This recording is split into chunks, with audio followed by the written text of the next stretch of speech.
नमः संस्कृताय मित्रों।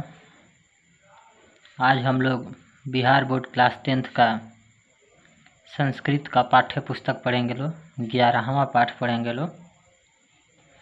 एकादशः 11 पाठ यानी कि पाठ 11वां पाठ व्याघ्र पथिक कथा। 11वां पाठ हम लोग संस्कृत में पढ़ेंगे जिसका नाम है आप लोग को व्याघ्र पथिक कथा। देखिए व्याघ्र मतलब होता है बाघ, पथिक मतलब होता है राही, चलने वाला, रास्ते से गुजरने वाला राही, यात्री, और कथा का मतलब कथा यानी कि व्याघ्र और पथिक की कहानी। इस चैप्टर में हम लोगों को पढ़ना है व्याघ्र और पथिक की कहानी। तो सबसे पहले ये इसके बारे में जानिए लो। ये जो व्याघ्र पथिक कथा है ये आप लोग को नारायण पंडित ने लिखा है। हितोपदेश नामक ग्रंथ से यह लिया गया है। व्याघ्र पथिक जो कथा है यह हितोपदेश नामक ग्रंथ से लिया गया है, जिसके रचयिता आप लोग को नारायण पंडित हैं। जैसे इस पाठ में आप लोग को बताया जाएगा कि किस प्रकार जो लोभ है, जो लालच है, यानी कि लालच के, इस पाठ में आप लोग को लालच के दुष्परिणाम को, लालच के गलत परिणाम को प्रकट किया गया है। और यह इस पाठ से हमें यह शिक्षा मिलता है कि लोभ ही पाप का कारण है। लोभ के चलते ही मनुष्यों के सम्मान को ठेस पहुंचता है। लोभ के कारण ही, लालच के कारण ही मनुष्य गलत से गलत कामों को करने के लिए तैयार हो जाता है या उसे कर बैठता है। तो हमें लोभ नहीं करना चाहिए, हमें अपने जीवन में कभी भी लालच नहीं करना चाहिए। इस पाठ से हमें ये सभी शिक्षा मिलने वाला है। तो सबसे पहले इसके परिचय को हम लोग पढ़ते हैं। ये आप लोग को कोष्ठक में, किसी भी पाठ में कोष्ठक में दिया रहता है, जो सबसे ऊपर परिचय दिया रहता है, जो पाठ होता है कहाँ से लिया गया है, इसका मतलब क्या है। तो पढ़ते हैं सबसे पहले इसको। अयम पाठ नारायण पंडित रचितस्य हितोपदेश नामकस्य नीति कथा ग्रंथस्य मित्रलाभ नामक खंडात संकलितः। अयम पाठ, यह पाठ नारायण पंडित रचितस्य, नारायण पंडित के द्वारा रचित, हितोपदेश नामकस्य यानी कि हितोपदेश नामक, नीति कथा ग्रंथस्य यानी कि नीति कथा ग्रंथ के, मित्रलाभ नामक खंडात यानी कि मित्रलाभ नामक खंड से संकलित, संग्रहित है, लिया गया है। हिंदी होगा इसका। यह पाठ यानी कि व्याघ्र पथिक कथा, यह पाठ नारायण पंडित के द्वारा रचित हितोपदेश नामक नीति कथा ग्रंथ के मित्रलाभ नामक खंड से लिया गया है। यह पाठ नारायण पंडित द्वारा रचित हितोपदेश नामक नीति कथा ग्रंथ के मित्रलाभ नामक खंड से संकलित है। परीक्षा में प्रश्न कुछ ऐसे पूछेगा, व्याघ्र पथिक कथा के रचयिता कौन है, तो आप लोग को याद करना है नारायण पंडित। व्याघ्र पथिक कथा कहाँ से लिया गया है? हितोपदेश से लिया गया है। किस ग्रंथ से लिया गया है? हितोपदेश ग्रंथ से लिया गया है। हितोपदेश के किस खंड से लिया गया है? तो मित्रलाभ नामक खंड से लिया गया है। आगे देखते लो। हितोपदेशे बालकानां मनोरंजनाय नीति शिक्षणाय च नाना कथा पशु पक्षी संबंधा श्राविता। हितोपदेश यानी कि हितोपदेश में ये जो ग्रंथ है हितोपदेश, जिसके लेखक हैं नारायण पंडित, और हितोपदेश से ही यह पाठ लिया गया है। तो बोल रहा है हितोपदेश में बालकों के मनोरंजन के लिए, हितोपदेश में बालकों के मनोरंजन के लिए और नीति शिक्षा के लिए, नीति से संबंधित शिक्षा के लिए नाना कथा, नाना कथा का मतलब होता है अनेक प्रकार की कथाएं, पशु पक्षी संबंध यानी कि पशु पक्षियों से संबंधित, श्राविता का मतलब सुनाया गया है। हिंदी होगा इसका। हितोपदेश में बालकों के मनोरंजन के लिए और नीति शिक्षा के लिए अनेक प्रकार की कथाएं पशु पक्षी से संबंधित सुनाए गए हैं। यानी कि ये जो हितोपदेश आप लोग ग्रंथ हैं उसी में से एक व्याघ्र पथिक भी कथा लिया गया जो आप लोग पढ़ रहे हैं लोग। ऐसा बहुत सारी कथाएं हैं हितोपदेश में। यानी कि हितोपदेश में बालकों के मनोरंजन के लिए और नीति शिक्षा के लिए, उनके ज्ञान के लिए अनेक प्रकार की पशु पक्षी से संबंधित कहानियाँ सुनाई गई हैं, उसी को बताया है। प्रस्तुत कथायां लोभस्य दुष्परिणामः प्रकटितः। प्रस्तुत कथा लोभस्य लोभ के दुष्परिणाम गलत परिणाम को प्रकट करता है। प्रस्तुत जो कथा है यह लोभ के दुष्परिणाम को प्रकट करता है, यानी कि ये जो व्याघ्रपथिक कथा है जो पढ़ रहे हैं लोग, यह लोभ के दुष्परिणाम को, लालच के गलत परिणाम को प्रकट करता है। पशु पक्षी कथानां मूल्यं मानवानां शिक्षार्थं प्रभुतं भवति इति एतादृशीभिः कथाभिः ज्ञायते। पशु पक्षी कथानां, पशु पक्षी के कथा का मूल्य, मानवानां मानवों के, शिक्षार्थम शिक्षा के लिए, प्रभुतम अधिक, भवति होता है। पशु पक्षी कथा का मूल्य मानवों के शिक्षा के लिए अधिक होता है, यानी कि पशु पक्षी संबंधी जितने भी कथाएं सुनाई जाती है वह मानवों के शिक्षा के लिए अधिक होता है। मानव को शिक्षा, उनको ज्ञान बोध कराने में अधिक योगदान करता है। इति ऐसा, एतादृशी भी कथा भी, ऐसा इस कथा से भी ज्ञायते ज्ञात होता है, ऐसा इस कथा से भी ज्ञात होता है, यानी कि जो हम लोग व्याघ्रपथिक कथा पढ़ रहे हैं इस कथा से भी यह ज्ञात होता है कि पशु पक्षी से जितने भी संबंधित कथा हैं वह मानव के शिक्षा के लिए हैं, मानव के ज्ञान के लिए जरूरी होते हैं। आगे देखते हैं लोग, परिचय खत्म हुआ, चैप्टर पर आते हैं हम लोग।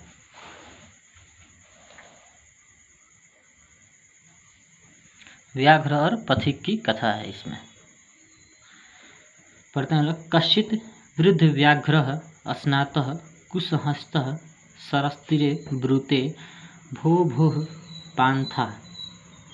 कश्चित मतलब कोई, वृद्ध व्याघ्र मतलब बूढ़ा बाघ, स्नातः यानी कि नहाए हुए, कुशहस्त, कुश का मतलब कुश, हस्त का मतलब हाथ में, यानी कि हाथ में कुश लिए हुए, कंगन लिए हुए, सरह जुड़ तीरे, सरह मतलब होता है सरोवर, तालाब, और तीरे मतलब होता है किनारे, यानी कि सरोवर के किनारे, ब्रूते बोला, भो भोह यानी कि अरे अरे, पांथा का मतलब पथिक, राही। हिंदी का कोई बूढ़ा बाघ नहाए हुए, हाथ में कुश लिए, हाथ में कंगन लिए, सरोवर के किनारे बोला, अरे पथिक। इसके बाद से इदम सुवर्ण कंगणम गृह्यताम। इदम का मतलब यह सुवर्ण कंगणम यानी कि सोने का कंगन, सोने का कंगन। देखिए लो यहाँ पे लिया हुआ है, जो बाघ है वह यहाँ पे सोने का कंगन लिया हुआ है।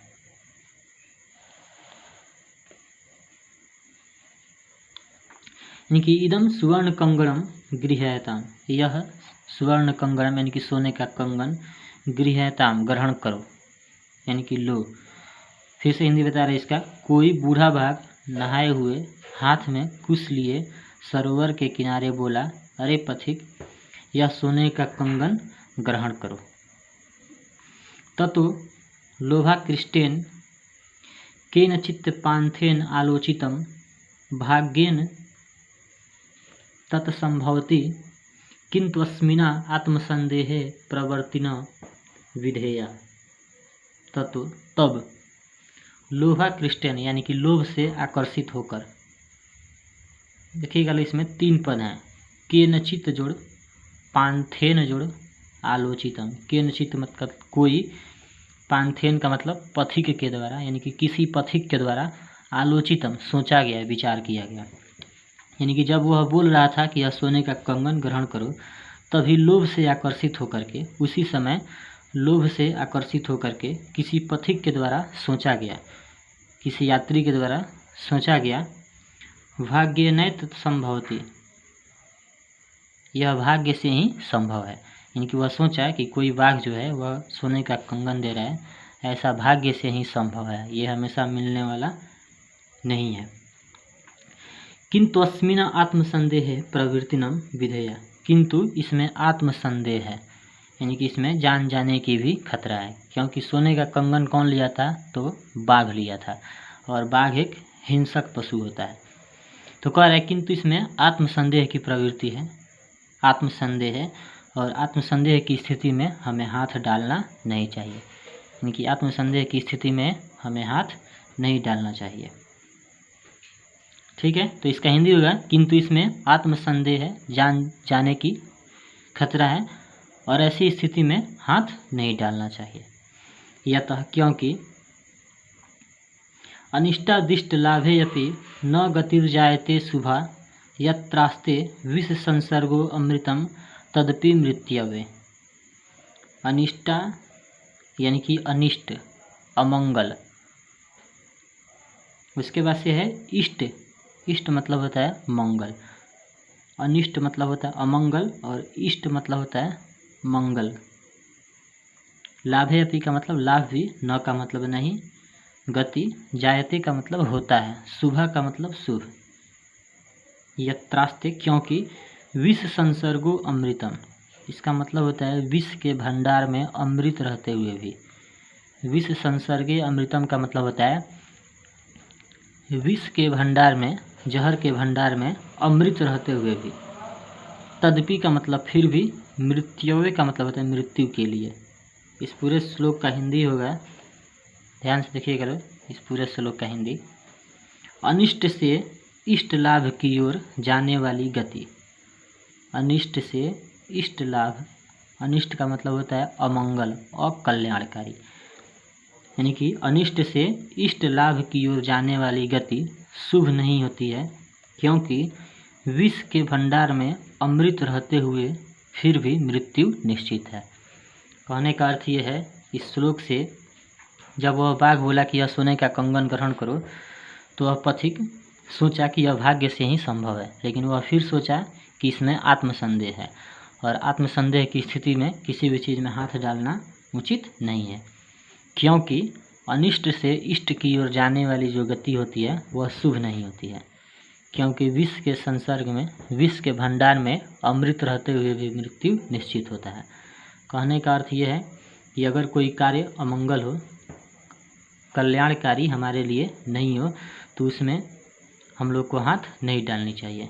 यानी कि अकल्याणकारी कोई कार्य हो तो उसमें हम लोग को हाथ नहीं डालने चाहिए, क्योंकि विष के भंडार में भले ही अमृत क्यों न हो, अमृत से भले ही क्यों नहीं अमरता मिलता हो, अमरत्व को कोई प्राप्त करता हो, लेकिन विष के संसर्ग में, विष के भंडार में यदि अमृत भी हो और उसको कोई पी ले तो भी मृत्यु निश्चित है। ठीक है, तो इस श्लोक का अर्थ होगा, इस पूरे श्लोक का हिंदी होगा, ध्यान से देखिएगा लोग। अनिष्ट से इष्ट लाभ, यानी कि अमंगल से मंगल की ओर, अनिष्ट से इष्ट लाभ की ओर जाने वाली गति शुभ नहीं होती है, क्योंकि विष के भंडार में अमृत रहते हुए फिर भी मृत्यु निश्चित है। ऐसा ये पथिक सोच रहा है। आगे देखते हैं लोग।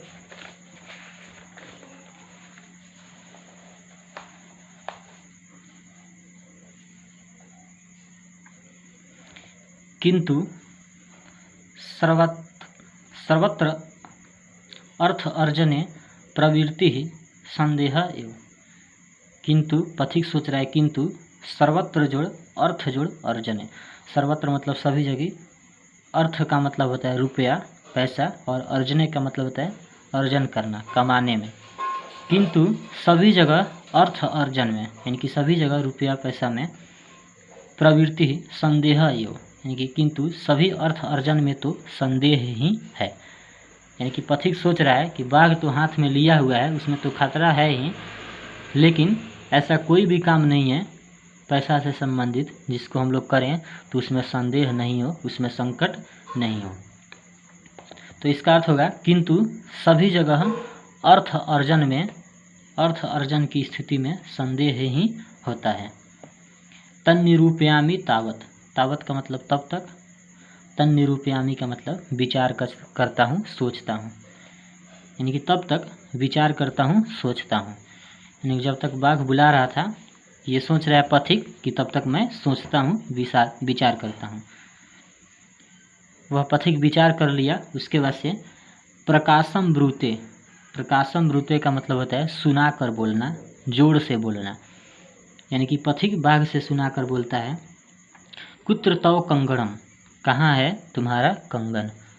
कुत्र का मतलब कहाँ, तव मतलब तुम्हारा, कंगणम का मतलब कंगन, कहाँ है तुम्हारा कंगन।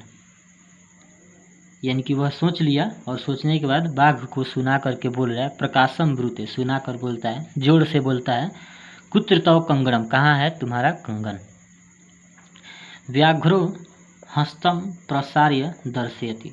व्याघ्रो का मतलब बाघ, हस्तम यानी कि हाथ को, प्रसार्य यानी कि फैलाकर, दर्शयति का मतलब दिखाता है। बाघ हाथ फैला करके दिखाता है, यानी कि जो बाघ था वह हाथ फैला करके कंगन को दिखाता है। पांथो अवदत, पथिक बोला बाघ से, कथम मरात्मके त्वयि विश्वासः। पथिक बोला, पांथो अवदत, पथिक बोला, कथम का मतलब कैसे, मारात्मके का मतलब होता है हिंसक पर, यानी कि मारने वाले, तुम जैसे मारने वाले, तुम जैसे हिंसक पर, त्वयि विश्वास, त्वयि मतलब तुम, विश्वास मतलब विश्वास। कहने का अर्थ ये है, पथिक बोला तुम जैसे हिंसक पर कैसे विश्वास किया जाए, यानी कि जब बाघ हाथ फैला करके कंगन को दिखाता है तो पथिक बोला कि तुम जैसे हिंसक पर, तुम जैसे मारात्मक पर कैसे विश्वास किया जाए। व्याघ्र उवाच, तब बाघ बोला, व्याघ्र का मतलब बाघ, उवाच मतलब कहा, तब बाघ कहा, शृणु रे पांथ, सुनो रे पथिक। तब बाघ बोला, सुनो रे पथिक, सुनो रे यात्री, प्रागेव यौवन दशायाम अति दुर्वृत आसम। प्रागेव का मतलब पहले, यौवन दशायाम यानी कि यौवन दशा में, यौवन की अवस्था में, यानी कि जवानी के अवस्था में, यानी कि बाघ बोल रहा है दुर्वृत, दुर्वृत का मतलब होता है बुरा आचरण वाला, गलत आचरण वाला। आसम का मतलब था।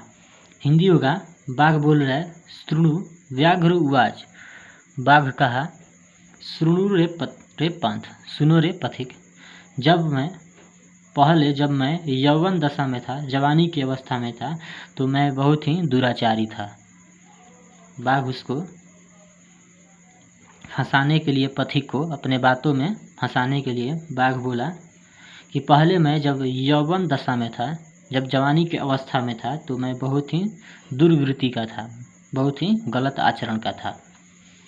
अनेक गो मानुषाणाम वधान में पुत्रामृता दाराश्च।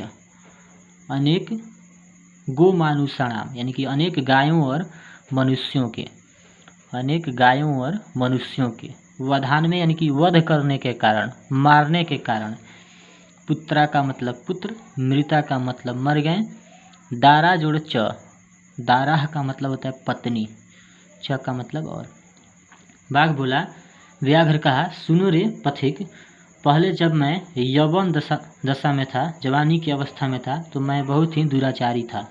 अनेक गायों और मनुष्यों को मारने के कारण पुत्र और दारा यानी कि पत्नी, मेरे पुत्र और पत्नी मर गए, मृता का मतलब मर गए। ऐसा बाघ उसको फंसाने के लिए अपने बातों में बोल रहा है, ताकि पथिक आ जाए मेरे पास और मैं पथिक को मार करके खा जाऊं। इसीलिए पथिक को बाघ क्या कर रहा है, लालच दिला रहा है, उसको फंसा रहा है। तो इसका हिंदी होगा, अनेक गायों और मनुष्यों के वध के कारण, मारने के कारण मेरे पुत्र और पत्नी मर गए। वंशहीनाश्चहम, मैं वंशहीन हो गया। बाघ बोल रहा है मैं वंशहीन हो गया, यानी कि मेरा पूरा वंश खत्म हो गया। ततः उसके बाद, ततः केनचित् धार्मिकेण अहम मादिष्टः दान धर्मादिकम चरतु भवान। ततः यानी कि उसके बाद, जब मैं वंशहीन हो गया, बाघ बोल रहा है जब मैं वंशहीन हो गया उसके बाद, इसमें 4 पद हैं, देखिएगा लो, के नचित जोड़, धार्मिकेण जोड़, अहम जोड़, आदिष्टः। के नचित का मतलब होता है कोई, धार्मिकेण का मतलब होता है धार्मिक व्यक्ति के द्वारा, अहम का मतलब होता है मुझे, आदिष्टः का मतलब आदिष्ट किया गया, उपदेश दिया गया। बाघ बोल रहा है जब मैं वंशहीन हो गया उसके बाद किसी धार्मिक के द्वारा मुझे उपदेश मिला, उसके बाद किसी धार्मिक के द्वारा मुझे उपदेश मिला। दान धर्मादिकम चरतु भवान, भवान का मतलब आप, दान धर्मादिकम का मतलब दान और धर्म, चरतु का मतलब आचरण करें, यानी कि आप दान और धर्म का आचरण करें, आप दान और धर्म करें। देखिए लो बाघ कैसे उसको फंसा रहा है अपने बातों में। ठीक है, तो अनेक गाय और मनुष्यों को वध के कारण, मारने के कारण मेरे पुत्र और पत्नी मर गए, ऐसा बाघ कह रहा है। वंशहीनाश्चहम, मैं वंशहीन हो गया। उसके बाद किसी धार्मिक के द्वारा मुझे उपदेश मिला, आप दान और धर्म का आचरण करें। आप दान और धर्म का क्या करें? आचरण करें। बाघ ऐसा बोल रहा है। तदुपदेशा दिनानि महम स्नानशीलो दाता वृद्धो गलित नखदंतो कथम न विश्वास भूमि।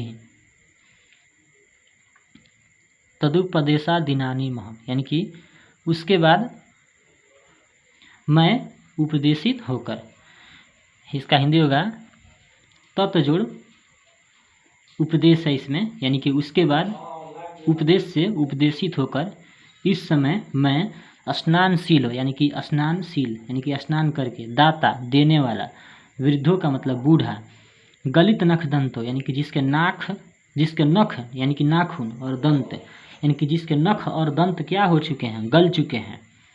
कथम न, कैसे नहीं, विश्वास भूमि, विश्वास के पात्र। हिंदी होगा बाघ बोला कि अनेक गायों और मनुष्यों को मारने के कारण मेरे पुत्र और पत्नी मर गए, मैं वंशहीन हो गया। उसके बाद किसी धार्मिक के द्वारा मुझे उपदेश मिला कि आप दान और धर्म करें, आप दान और धर्म का आचरण करें। उस उपदेश से उपदेशित होकर इस समय मैं स्नानशील, देने वाला, जिसके नख और दंत गल गए हैं, कैसे विश्वास के पात्र नहीं हूँ।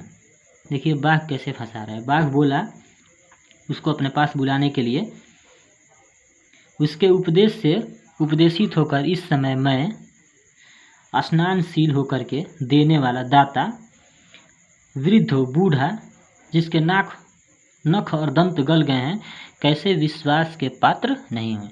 यानी कि बाघ बोला कि जब मेरे पुत्र और पत्नी मर गए तो किसी धार्मिक के द्वारा मुझे उपदेश मिला कि आप दान और धर्म का आचरण करें, और उस उपदेश से मैं उपदेशित होकर के इस समय स्नान करके, बूढ़ा, जिसके बूढ़ा हूँ, और मेरे नख जो है, नाखून जो हैं, और दंत जो है यानी कि जो दांत हैं वो भी गल गए हैं, कैसे विश्वास के पात्र नहीं हूँ।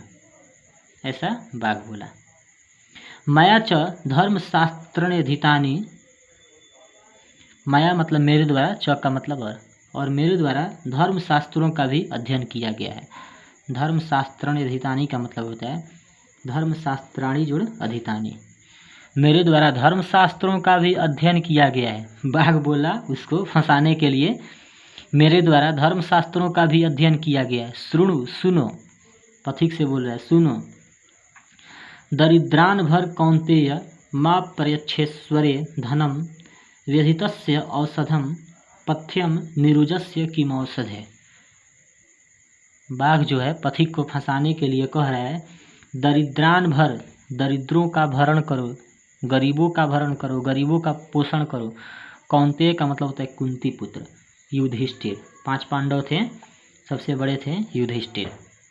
तो बाघ कह रहा है कि गीता में कहा गया है कि दरिद्रों को भरो, दरिद्रों को, गरीबों का भरण पोषण करो, हे कुंती पुत्र, हे कुंती पुत्र युधिष्ठिर, दरिद्रों का भरण पोषण करो। माँ का मतलब नहीं, पर्यच्छ का मतलब दो, पर्यच्छ जुड़ ईश्वरे, पर्यच्छ का मतलब दो, और ईश्वरे का मतलब होता है ऐश्वर्यवान व्यक्ति, धनी व्यक्ति। धनम का मतलब होता है धन। व्यधितस्य का मतलब होता है रोगी के लिए। औषध्यम का मतलब होता है औषधि। पथ्यम का मतलब होता है लाभकारी। निरुजस्य का मतलब होता है निरोगी के। किम औषधि का मतलब क्या औषधि। हिंदी इसका देखिए, इसका हिंदी होगा, हे कुंती पुत्र, हे कौन्तेय, दरिद्रों का भरण पोषण करो, दरिद्रों को दो, जो ऐश्वर्यवान है उनको धन मत दो, माँ मत दो। बोल रहा है बाघ, हे कौन्तेय, गरीबों का भरण पोषण करो, दरिद्रों को दो, जो ऐश्वर्यवान है, जो धनी है, उनको धन मत दो, क्योंकि जो औषधि है, जो दवा है, वह रोगी के लिए लाभकारी होता है, निरोगी को भला औषधि से क्या लाभ। बाघ कह रहा है मेरे द्वारा धर्मशास्त्रों का भी अध्ययन किया गया। बाघ बोल रहा है कि मैंने पढ़ा है कि हे कुंती पुत्र, हे कौन्तेय, दरिद्रों को, गरीबों का भरण पोषण करो, जो धनी व्यक्ति हैं उनको धन मत दो, क्योंकि जो औषधि होता है, जो दवा होता है, वह रोगी के लिए होता है। जो व्यक्ति निरोग होते हैं, यानी कि जो निरोगी होता है, उसको औषधि से क्या लाभ, उसको औषधि से क्या फायदा, ऐसे बाघ उसको बोल रहा है। यानी कि हर संभव कोशिश कर रहा है, हर संभव प्रयास कर रहा है बाघ कि पथिक मेरे पास चला है और मैं उसको मार करके खा जाऊं। ठीक है, इसीलिए उसको फंसा रहा है। इसका हिंदी फिर से बता दे रहे हैं। हे कौन्तेय, दरिद्रों का भरण पोषण करो, जो धनी है उनको धन मत दो। औषधि रोगी के लिए लाभकारी होता है, निरोगी को भला औषधि से क्या लाभ। अन्यम च, और भी सुनो, बाघ बोल रहा है और भी सुनो। तो आप लोग बाद में और भी सुनिएगा, रहने देते हैं, वीडियो लंबा हो जाएगा। जो बच रहा है, यानी कि बच रहा है आप लोग को यहाँ से लेकर के यहाँ तक, इसको हम लोग कल वीडियो में देखेंगे लोग। इसको ध्यान से पढ़िएगा लोग।